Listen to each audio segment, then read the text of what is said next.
Hello मेरे दोस्तों, आपका स्वागत है अपने यूट्यूब चैनल नफीस ऑफिशियल में। आई होप आप स्वस्थ होंगे, बढ़िया होंगे और बेहतरीन तरीके से पढ़ाई कर रहे होंगे। देखिए मेरे दोस्त, आज जो हम बात करने वाले हैं इस वीडियो के अंदर, भारतीय नेवी नया भर्ती 2024। देखिए मैं क्या कहना चाहता हूँ, इंडियन नेवी सिविलियन रिक्रूटमेंट 2024 की बात करने वाले हैं। और देखिए यहाँ पर काफ़ी अच्छी खासी संख्या में जो है वैकेंसी देखने को मिल रही है। आपको लग रहा होगा देखिए 741 वैकेंसी जो है बहुत कम है। नहीं मेरे दोस्तों, देखिए ये जो वैकेंसियाँ हर साल निकलती हैं, ठीक है, इतनी ही करीब 600, 700, 800 इस तरीके से वैकेंसी निकलती हैं। और देखिए इंडियन नेवी के अंदर, और देखिए एक बात मैं यहाँ पर आपको बतलाने वाला हूँ, ये जो है मेरे दोस्तों परमानेंट जॉब है आपकी और गवर्नमेंट है साथ ही साथ। देखिए ये अग्निवीर की तरह नहीं है कि 4 साल बाद जो है आपको बाहर कर दिया जाएगा, ऐसा नहीं है मेरे दोस्तों। देखिए बहुत शानदार जो है आपकी ये जॉब होने वाली है। और देखिए सैलरी की बात करें तो यहाँ पर काफ़ी अच्छी सैलरी देखने को मिलती है। तो देखिए बने रहिएगा इस वीडियो के अंदर, कौन इस फॉर्म को भर सकता है, कौन नहीं भर सकता, और यहाँ पर क्या क्वालिफिकेशन चाहिए, और यहाँ पर कितनी पोस्ट जो है निकली हुई है, ठीक है, अलग अलग पोस्ट पर जो है आपको चयनित किया जाएगा, ये भी बताऊंगा। तो देखिए बने रहिएगा इस वीडियो में। अभी तक आपने हमारे चैनल को सब्सक्राइब नहीं किया तो चैनल को सब्सक्राइब कर लीजिएगा, बेल आइकन को प्रेस कर लीजिएगा, जिससे कि आपको नई नई भर्ती की जानकारी मिलती रहे। तो देखिए मेरे दोस्तों, भारतीय नेवी नया भर्ती 2024 नोटिफिकेशन आ चुका है। आप इसका फॉर्म भर सकते हैं, ठीक है। कब से भर सकते हैं बता देता हूँ। देखिए अगर टोटल पोस्ट की बात करूं तो 741 जो है यहाँ पर पोस्ट देखने को मिल रही है। आप यहाँ पर फॉर्म जो है जरूर अप्लाई करें। ऐसा ना समझें कि यार यहाँ पर भर के क्या होगा, ठीक है, क्योंकि इतनी कम वैकेंसी हमारा नंबर तो आने वाला नहीं है, ऐसा बहुत सारे लोग सोचते हैं और यहाँ पर जो है वैकेंसी खाली रह जाती है, ठीक है। तो आप जो है फॉर्म जरूर अप्लाई करें, हो सकता है कोई ना कोई सीट आपका इंतजार कर रही हो, ठीक है। अगर पोस्ट नेम की बात करूँ तो देखिए यहाँ पर जो है काफ़ी ज़्यादा जो है पोस्ट देखने को मिल रही है, लेकिन सबसे ज़्यादा किस में है, ठीक है, उसमें बता देता हूँ। और बाकी आप जो है नोटिफिकेशन में पढ़ लेंगे, डिस्क्रिप्शन में मैं डाल दूंगा, ठीक है, उसका लिंक। अब देखिए यहाँ पर जो है चार्जमैन, ठीक है, मैकेनिक, फायरमैन, यहाँ पर इसकी भी पोस्ट है, और अदर पोस्ट भी हैं, ठीक है, काफ़ी सारी हैं। कुछ 10th लेवल की हैं, कुछ 12th लेवल की हैं, और कुछ जो है BSc लेवल की है, और डिप्लोमा डिप्लोमा अगर आप किए हुए हैं, ठीक है, केमिकल इंजीनियरिंग से, तो उसकी भी है, ठीक है। देखिए अप्लाई डेट की बात करें तो 20 जुलाई से जो है आप इसका फॉर्म भर सकते हैं, 20 जुलाई 2024 से। अब देखिए 2-3 दिन रह गए, ठीक, तो आप जो है फॉर्म भर लेंगे। लास्ट डेट क्या है, 2 अगस्त 2024 इसको जो है लास्ट डेट है। बहुत कम टाइम है, ठीक है, ज़्यादा नहीं है, मैं कह सकता हूँ 12 दिन ही आपको मिलेंगे, ठीक है, फॉर्म भरने के लिए। अब देखिए फीस की बात करेंगे, अगर आप जर्नल से आते हैं, OBC से आते हैं, EWS से आते हैं, तो आपके जो है 295 रुपये लगने वाले हैं फॉर्म भरने के लिए। ज़्यादा नहीं है, बहुत कम है, ठीक है। SC ST या किसी भी कैटेगरी की फीमेल है तो आपका कोई भी रुपया नहीं लगेगा, ठीक है, फ्री ऑफ कॉस्ट जो है आप फॉर्म भर सकते हैं। अब देखिए एज की बात करेंगे तो यहाँ पर जो है अलग अलग पोस्ट के लिए अलग अलग एज मांगी गई है, ठीक है। देखिए नोटिफिकेशन में आप शानदार तरीके से पढ़ लेंगे।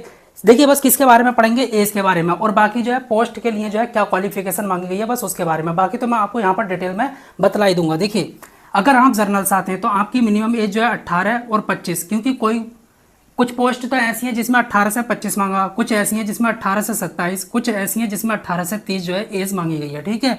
अब देखिए गवर्नमेंट रूल के अकॉर्डिंग OBC वालों को 3 साल की छूट, SC ST वालों को जो है 5 साल की छूट मिलेगी, और आपकी जो एज कंप्लीट हो जानी चाहिए, ठीक है। कब तक, बहुत ध्यान सुनना, देखिए 2 अगस्त 2024 तक आपकी एज कंप्लीट हो जानी चाहिए, ठीक है। मिनिमम 18 और मैक्सिमम जो है आपकी 30, ठीक है। 25 27 जो भी है आप जो है ऐड कर लेंगे, ठीक है। क्वालिफिकेशन की बात करें तो जैसा कि मैंने आपको बताया, अलग अलग पोस्ट के लिए जो है यहाँ पर अलग अलग जो है क्वालिफिकेशन मांगी गई है। और सबसे ज़्यादा जो पोस्ट निकली हुई है फायरमैन, ठीक है, और चार्जमैन की, इनकी ही सबसे ज़्यादा जो है पोस्ट निकली हुई है। उसके लिए जो है 10th और 12th मांगा गया है, ठीक है। तो देखिए आप जो है मेरे दोस्तों नोटिफिकेशन में बहुत ध्यान से पढ़ेंगे। अब देखिए अप्लाई मोड की बात करेंगे तो आप जो है इसको सिर्फ ऑनलाइन ही भर सकते हैं, ऑफलाइन नहीं भर सकते, ठीक।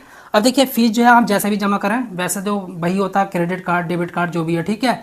ऑल इंडिया की वैकेंसी है, मेल और फीमेल कोई भी भर सकता है, लेकिन मोस्टली जो है यहाँ पर मेल के लिए है, ठीक है। तो फीमेल की तो मैं बात ही नहीं कर रहा, ठीक। अब देखिए सिलेक्शन प्रोसेस की बात करेंगे, इसमें जो है क्या रहने वाला है। देखिए आपका जो है सबसे पहले रिटर्न होगा, उसके बाद में फिजिकल होगा, लेकिन सिर्फ 2 पोस्ट के लिए फिजिकल होना है, बाकी किसी के लिए नहीं होगा, ठीक है, याद रखना।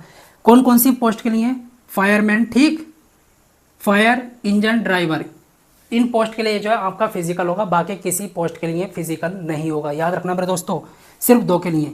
देखिए डॉक्यूमेंट वेरिफिकेशन होगा और मेडिकल आपका जो है चेक मतलब एग्जामिनेशन होगा, ठीक। उसके बाद में जो है आपका फाइनल सिलेक्शन हो जाएगा अगर आपने मेहनत की है तो, ठीक है।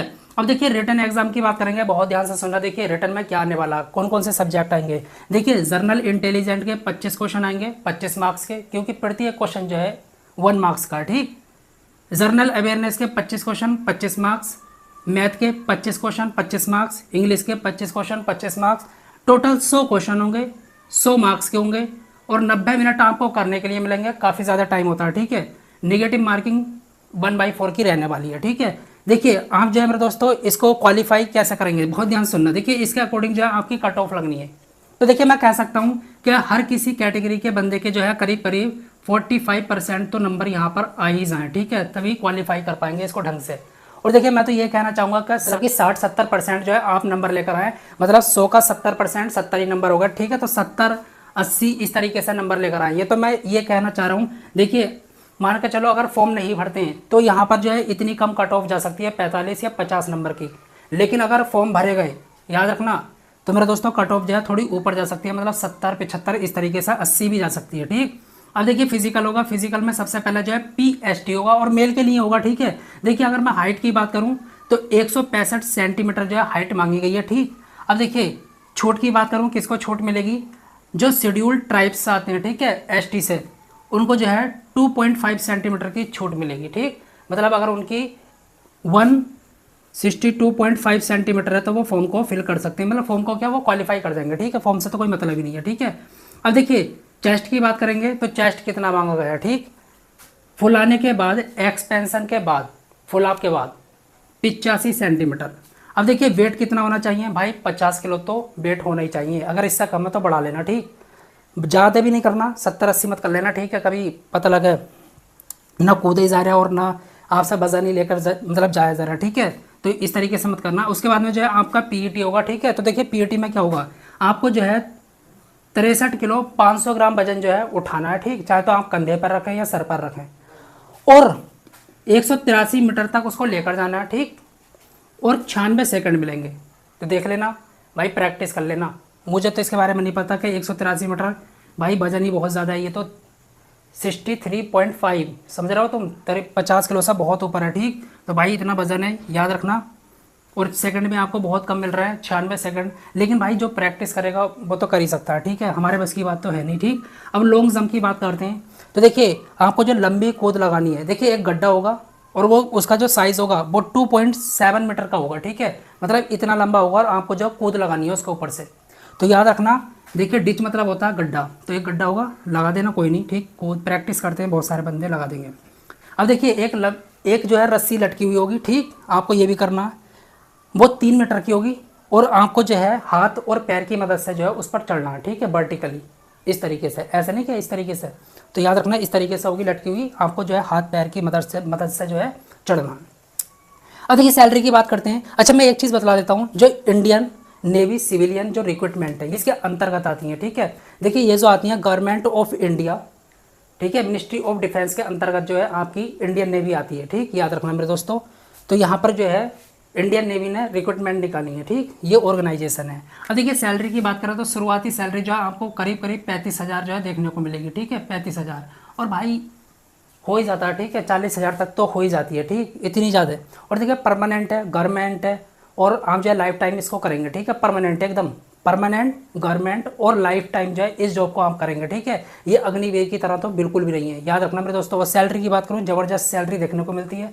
ठीक है, परमानेंट और काफ़ी टाइम तक आप करेंगे, भाई मज़ा ही मज़ा। देखिए अब जो हम बात करेंगे किस किस पोस्ट के लिए आप अप्लाई कर सकते हैं, कितनी वैकेंसी हैं और क्या क्वालिफिकेशन मांगी गई है, बहुत ध्यान से सुनना।